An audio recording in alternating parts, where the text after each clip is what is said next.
involved an enormous arsenal that this couple had amassed apparently with a bank line of credit and maxing out their credit cards in their garage.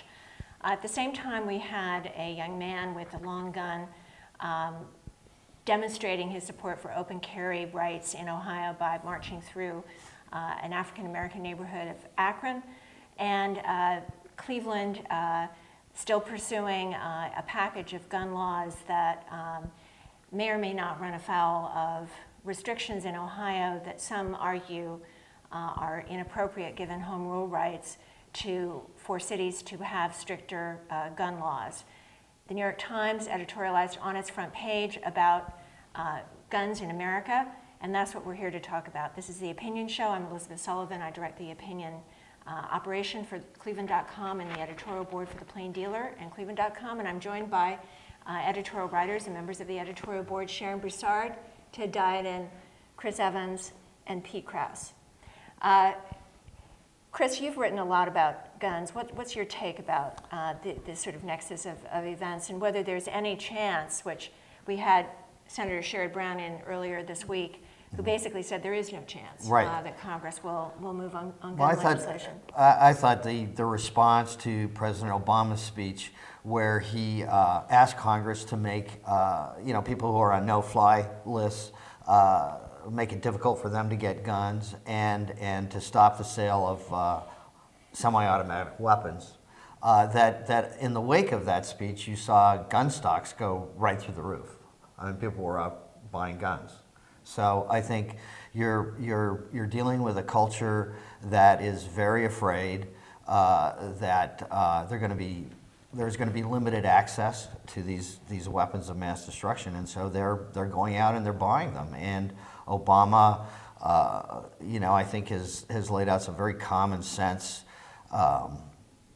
recommendations to Congress to control access to guns, and it's being taken as a threat. Well, Ted, you noticed, though, in polling and in gun sale data that people are buying more weapons as a response to what they perceive as insecurity. Yes. How do you see this developing?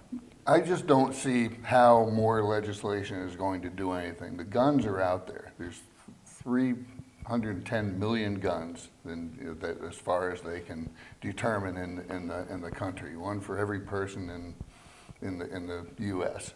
And we're not going to have a buyback thing that's going to work. We're not going to have any kind of a reining in on the guns that are available. They're already there. And the only people who are going to obey the law are the people who already obey the law, who you don't need to worry about. But if you don't have legislative changes, how are you going to affect the patterns of acquisition? We had a letter submitted this morning from a young man who said he was in lockdown in his university because of a report of somebody walking around with a gun. Mm-hmm. But this was, he interpreted that to be another indicator of the widening availability of guns that you don't see in countries that have more restrictive gun laws. What do you think, Sharon? Oh, I think I've been discouraged ever since Sandy Hook and Newtown massacre of first graders. And when the country didn't step up to do anything about that, which I thought, well, surely they will. I mean, the guy's mentally ill and, had been allowed by his mother to go out shooting and that kind of thing. And surely there'll be some laws, at least against mentally ill people getting their hands on guns, and nothing happened. I mean, I think if the lives of first graders are deemed to be, of little note, then I'm just very discouraged about where this country's going to go on this issue. On the other hand, some people argue that's simply because the existing laws aren't enforced, because technically people who are mentally unstable shouldn't and aren't allowed to have guns, but because it's very difficult to enforce that, police that, record that data, it hasn't been effective. Yeah, so. and you do see, the fact that, the gun lobby has made sure that there's no research done on who can get guns and why, and just kind of maybe some more scientific information about where's the best place to put all our energies into. I think we'll just go along with what's happening. Do you have, Pete, a practical 1, 2, 3 for how we could maybe get our hands around this problem? No. No, kind of like what Ted said, guns are like an invasive species. You know, they've proliferated into areas and places where they don't belong.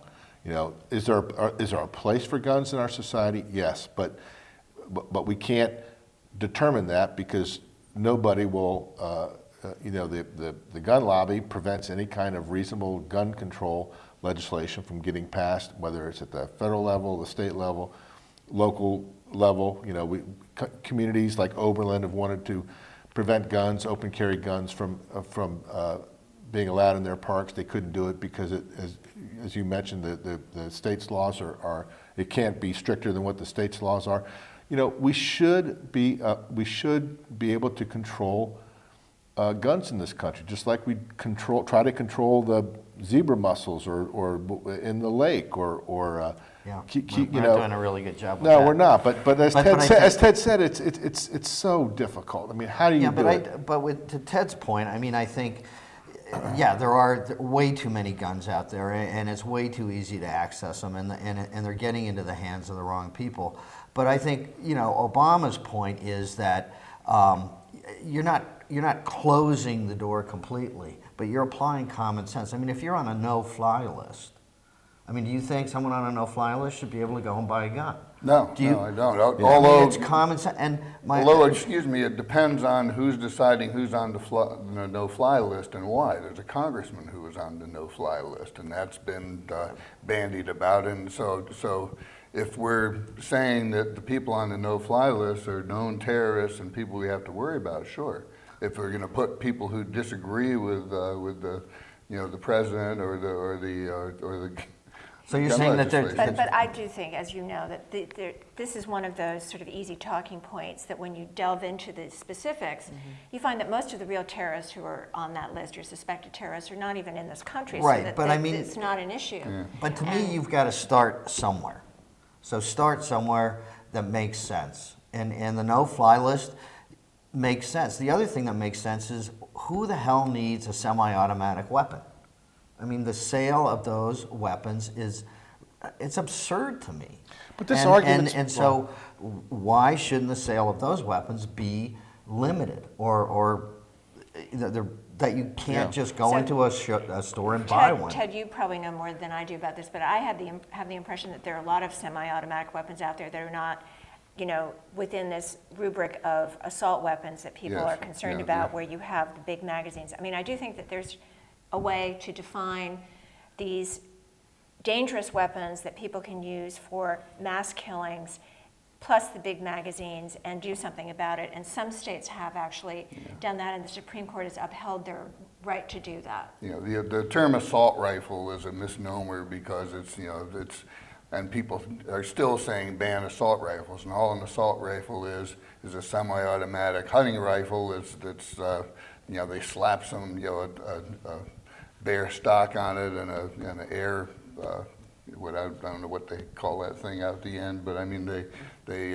change it around to look like one of the assault weapons, and it's really the same gun. I mean, all guns are designed for Right. assault, are they not? Well, I guess, but you say who needs a semi-automatic, you know, weapon? I mean, who are you to say that, you know, that I can't have one? I do have one. Well, Well, for- yeah, for but I mean, and what do instance, you use it for? You go deer hunting? I mean, No, I you know, don't. you I just, target practice with it. I have it for home protection. I have it to defend myself and my family, and a lot of people do.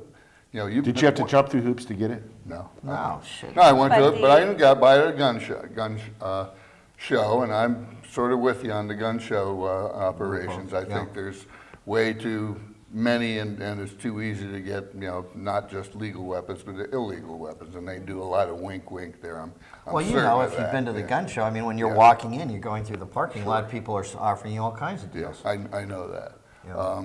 But one thing I would like to mention now, and Pete mentioned it, and you haven't mentioned, but I've seen the gun lobby, you know, and you know, the all-powerful gun lobby is powerful only because the people are behind it. You know, I've seen you write many times about the NRA and how terrible it is. It is. The only reason that the NRA has power is that it has millions and millions and millions of members, and people who believe in the Second Amendment and who want the NRA to defend those Second Amendment rights. And if there weren't a lot of people behind it, it would have no power. So it's But not. the reason there are a lot of people behind the NRA, Ted, is because they pander to their paranoia. I mean, their response, Sharon had mentioned Sandy Hook, the NRA response to Sandy Hook was gun up.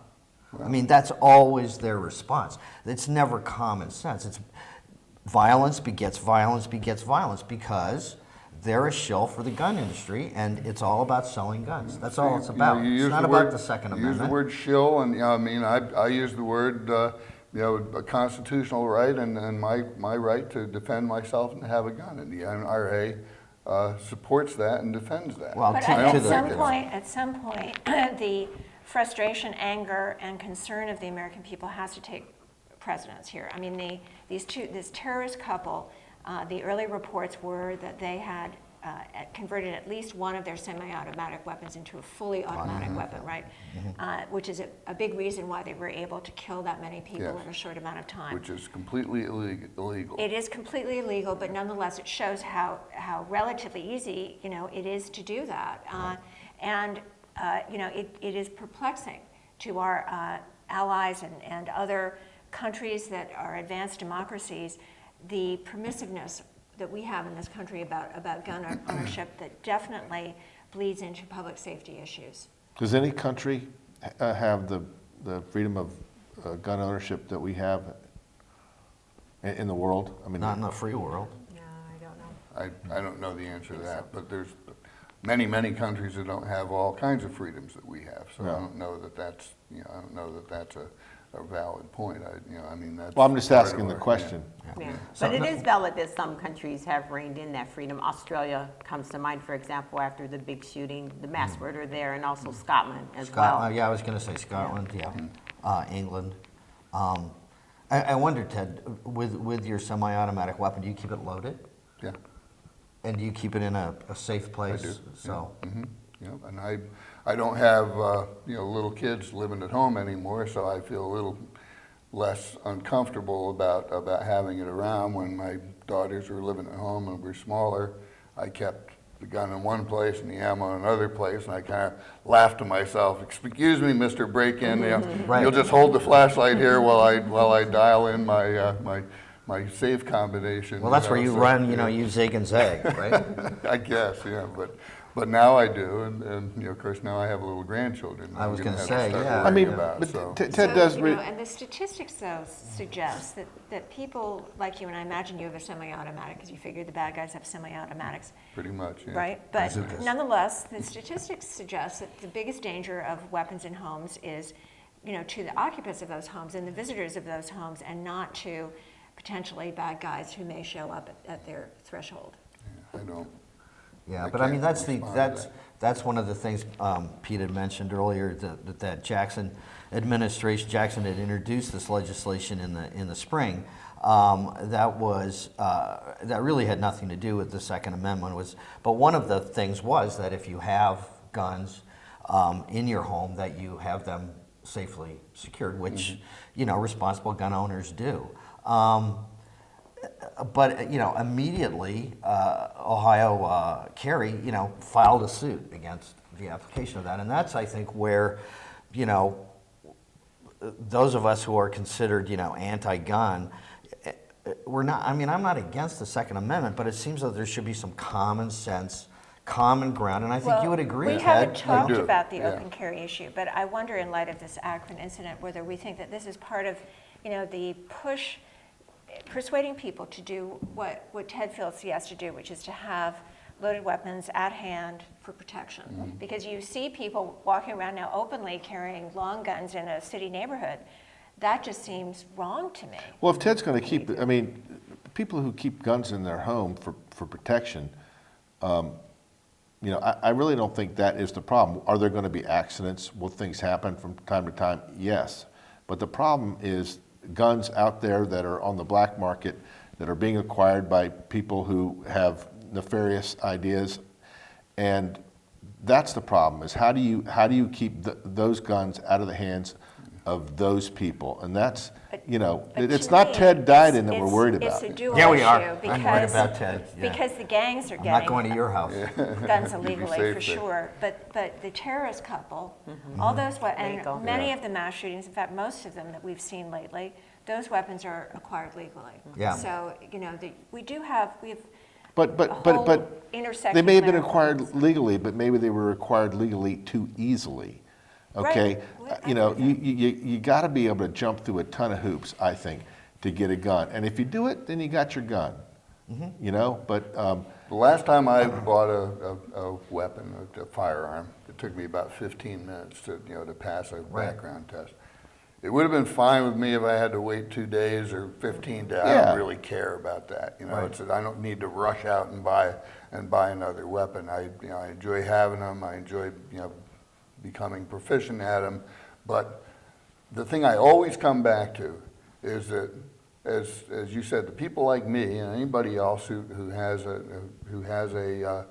a concealed carry permit or obeys the law, these aren't the people you have to worry about. But The people you who don't know who they are. That's the trouble. So when somebody like this couple buys out of 3,000 rounds of ammunition, however they manage to do that, that's max not out their sending credit up cards. any alarm. Is there It any should, doubt, right, it is there should any send up doubt in alarm. anyone's mind if they were not able to get guns legally, that with what they wanted to do with them and the amount of money they had, that they would have been able to go out and get them illegally? You know, and that's the trouble with gun legislation. Right, You but cannot Ted is- stop it. You know, Right, but they'll Ted- just find another way. To your point, You'll you know, stop me, you've been- but you won't stop them. To your point, you know, when you go to the gun shows and you walk through the parking lot and you have people selling semi-automatics right there, they don't have permits, they're private collectors, whatever. To me, that's where you have a police presence or some kind of a presence, and you can stop. I'm with you. Well- You know, We don't All disagree right, on we're that. ending know. on a point of commonality. And Right. we want to hear For your now. ideas. Is there a middle ground on this debate? Is there a way forward so we're not stuck in place, just kind of yelling across the divide? We'd love to hear from you. Thanks for tuning in, and we'll see you next time.